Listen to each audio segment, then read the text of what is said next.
mash my bananas.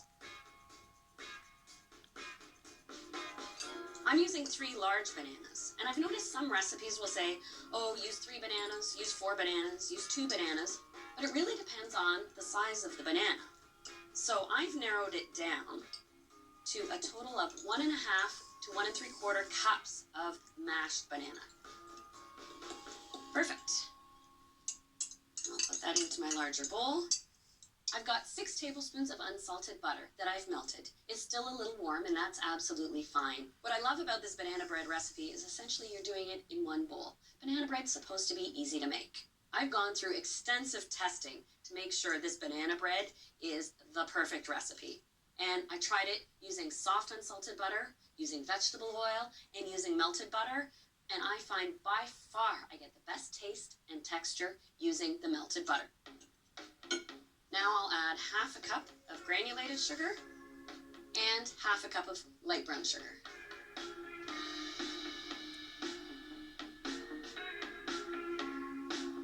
I'll just whisk this in. This is one of those recipes that has nice, even measurements.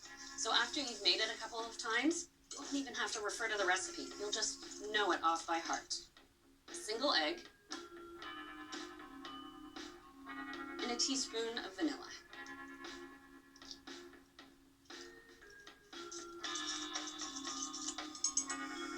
There we go. Now I'm just going to put my sifter right on top of the mixing bowl and measure in 1.5 cups of all-purpose flour.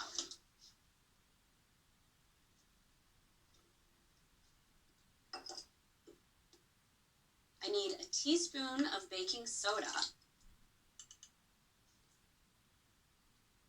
1/4 teaspoon of salt, and I'll just give that a little sift in. You want to switch to a spoon or a spatula at this point, and you stir just until it's evenly blended. Now, if you're a banana bread purist, this is ready to go into the pan, or a classic addition is toasted walnut pieces. You could add a cup if you wanted to. Personally, I'm a big fan of adding chocolate chips, so I'll roughly measure in a cup.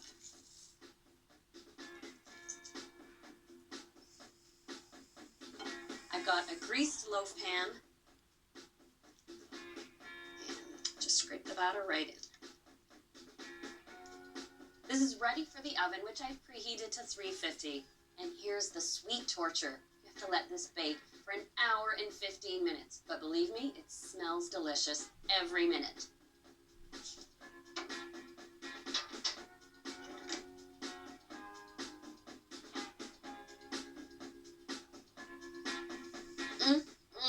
This smells so good. Here it is out of the oven, but cooled for about 20 minutes. And at this point, regardless of what loaf cake I make, I like to turn it out of the tin to cool completely. You don't turn them out right out of the oven. They're too fragile and risk cracking in half. But the reason you do turn them out is because of the moisture inside the loaf cake and the condensation as it cools that can build up will actually soften the crust. And I like having a little crust on the outside to contrast with that soft, moist center. It slices so easily. Chocolate chips are still melted. Isn't that an absolute treat?